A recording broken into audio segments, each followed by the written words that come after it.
Donald Trump's approval ratings after just 3 months. Donald Trump is doing quite well. In fact, he's the most popular he's ever been. Here's US News describing exactly where he's at.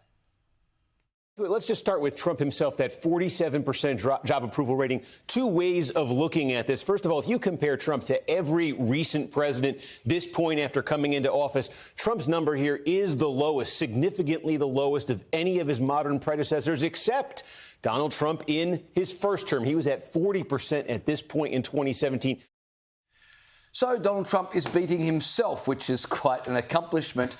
The interesting part about these polls, and there's a lot we'll go through in a moment, but 90% of Republicans approve of Donald Trump's performance.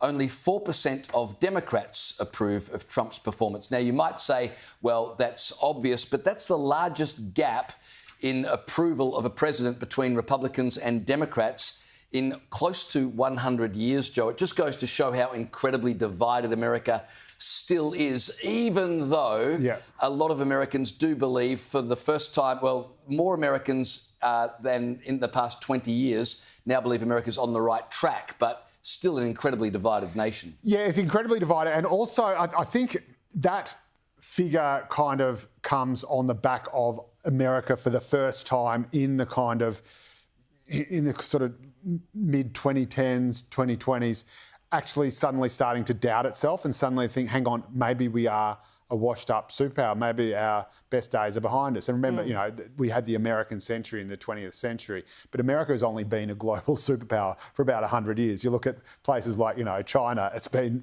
thousands in their sphere of influence. Right. In some ways, or, you know, tens. So I think that's the first thing to look at. The second thing is the guy's absolutely right.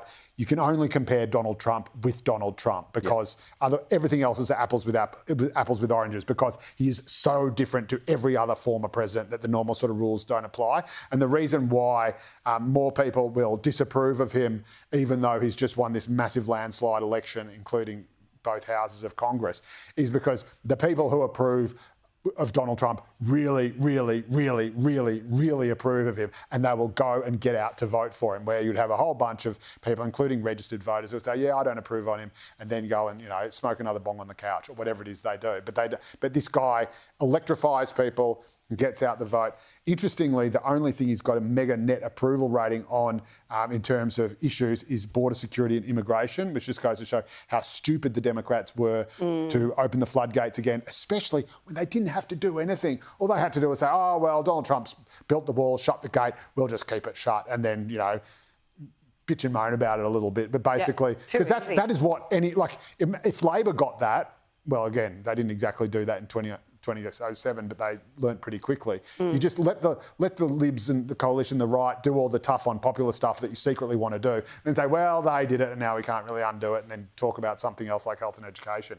When it comes to the war between Russia and Ukraine, you have the equal biggest difference, exactly the same as inflation of the cost of living, 55 to 42, who actually think that Donald Trump is doing the wrong thing. So if you think about what he's doing on tariffs, which have set off a lot of alarm bells, that obviously feeds directly into inflation because it makes American imports expensive in America.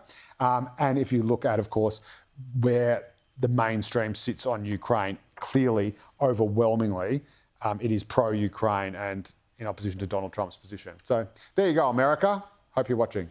I would have thought a 47% approval rating after just 3 months, Liz, when effectively what he's doing now is trying to undo all of the garbage that the Biden administration thrust upon the United States. And if you've ever done a home renovation, it always looks worse before it gets better.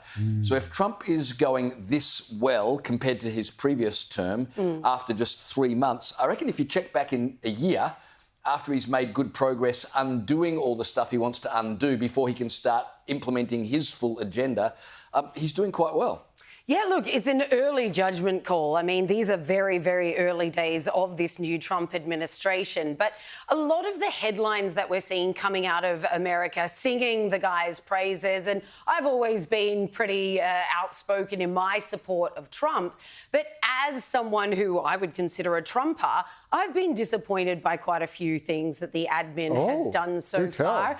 Most noticeably, passing a continuing resolution last week, which meant that they were going to keep up the same spending levels as the Biden administration until September at least, at which point they could just pass another CR. So all these headlines that we've been talking about, Doge uncovering all this ridiculous government corruption and these insane expenditures, and we're laughing, saying, oh, they're going to pack it in. Yes, this is awesome. They just agreed to keep spending the same amount of money, to keep funding. Who knows where the funding is going now, but the same amount. And that's after they campaigned months and months and months saying, oh, we're going to cut government spending. This is going to affect inflation. You're going to see these numbers really. No, you just passed a continuing resolution. And let's be clear, because it was such a comprehensive election outcome, the Republicans now control the House and the Senate. There is absolutely no excuse for any promises that were made prior to the election simply not being delivered on.